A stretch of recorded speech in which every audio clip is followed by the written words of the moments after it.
Hello, this is Aaron from AaronOnAutos.com, and today we're going to do a quick shaky cam interior review. This time we are in a 2015 Subaru XV Crosstrek. Crosstrek XV Crosstrek. I'm pretty sure that's right. Anyway, uh, yeah. So this is a much better vehicle than I remember, and I think that's because last year I drove the hybrid. Um, you may find that video on this channel.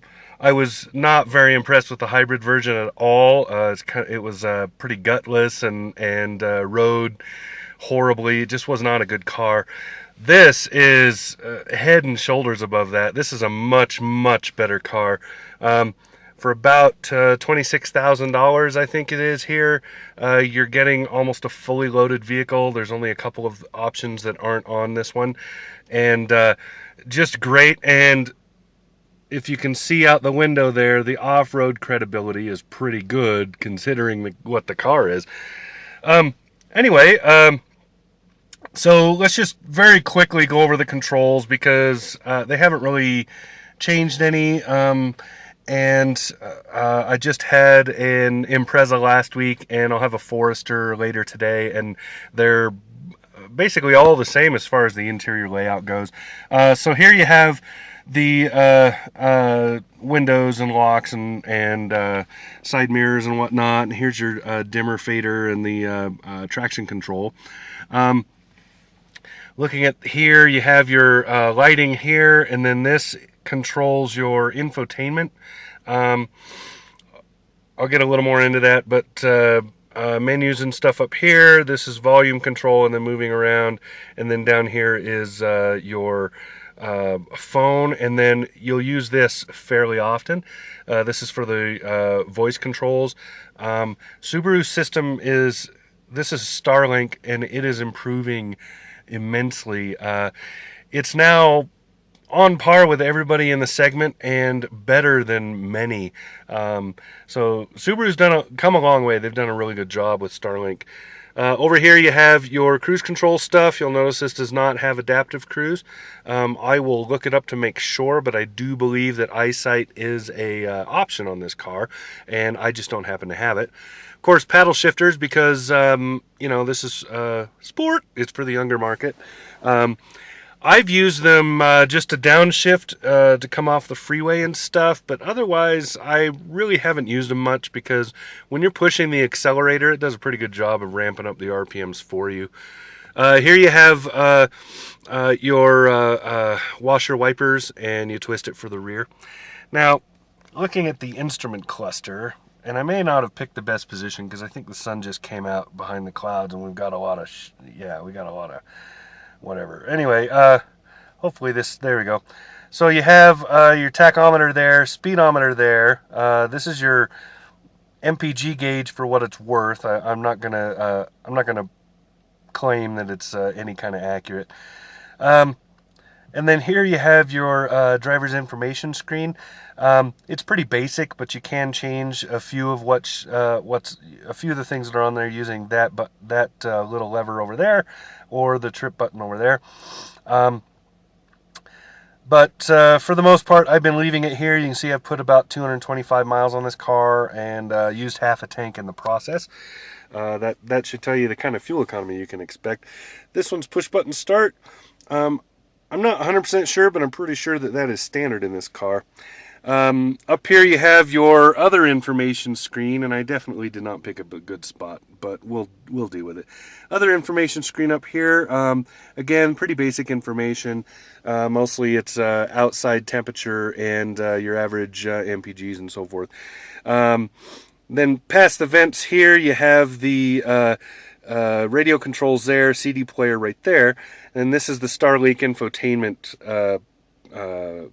touch screen, and it's, like I said, it's very easy to use. There's a lot of great stuff on here. Some of this you need to have your phone connected, so you can see my phone's connected, so if I wanted I could use Pandora or whatever, but I don't actually have the Pandora app on my phone.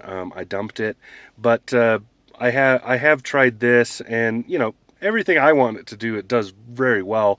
and I really like Starlink now. It's just much, much better. And then you have your quick buttons for it over here.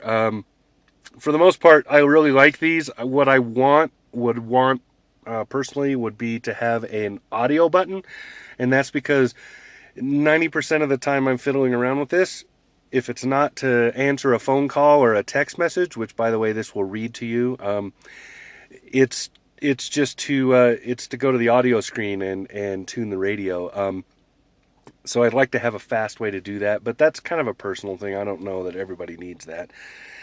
Down here you have your basic climate controls. They are pretty basic, but you don't really need much more than that in this car.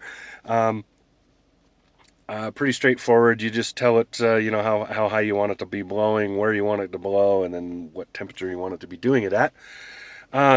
Below that, here's a good little cubby. I've been throwing my phone in here. It's a good spot for it. Then I'll show you where you can stand your phone up if that's what you want. But I really like this because I can throw a phone with a battery to charge it or something in there. Then you have your 12 volt right here, so it's a nice kind of a location for that stuff. There are USB ports, but they aren't here. Another thing I would like would be to have a USB port down here. Then you have your shifter. And past that, here's the handbrake, and here's where I've been standing my phone. Pretty good spot for it. And then you have your drink holders, which in this case is a camera holder and a drink holder. Seat heaters in this model. And let me get the garbage out of here. Here is the USBs and stuff. They're in the center console thing, and for me, that's not a very good place, but it can be. And there's a nice little pass-through right here, so you can run your cord through. So you can plug in and then run your cord over to your phone. Then just looking, this is soft plastic, not hard plastic, but this is hard plastic. I will say, though, that this is relatively quiet on the road, considering the amount of money you spend on the car. Could be quieter, but it's not that bad. And we've used this as a family car. I like this interior. I'd rather have this than the leather. Very, very nice. This is very stain resistant. In fact, my daughter dumped a water bottle onto this, and it didn't even soak in. It just beat it up and sat there. That was back here. And these seats are great, and getting car seats in here is very easy. I love the way these are set up, and they're just the right size. Adults can sit back here. There is some room for adults, but for the most part it's going to be for the kids, and it's a very good size because behind that you have cargo, and that cargo space is excellent. I've gotten a lot of stuff in this car. You'll see some photos of some of that, and then of course this has a sunroof in it. You'll see some photos where I've gotten a lot of stuff in this car because, it's just the general build, the way that Subaru designs these is just really conducive to versatility. So this one I would say is the way Subaru's kind of built their cars. You have the Impreza, then you have this, which is slightly larger. Then you have the Forester, which is a little bigger than this, and then you have the Outback. This car, the Crosstrek here, is also marketed towards a younger audience than is the Impreza, which is kind of an interesting angle. But this is the car that has all the wild colors. Like this one here, you can see is yellow. Great yellow if you're into yellow colors. There's also a really awesome burnt orange and a couple other colors for this, and great, just a great way that they've kind of marketed it towards a younger crowd, but not so young that they're outside of Subaru's normal purview. Subaru normally aims for, the 25 to 35 kind of crowd, and then with most of their vehicles until you get into the Outback. And this one is very spot on. And here I am at 40 something, and I really like this car. And actually, we're putting it on our short list of possible family vehicles. So,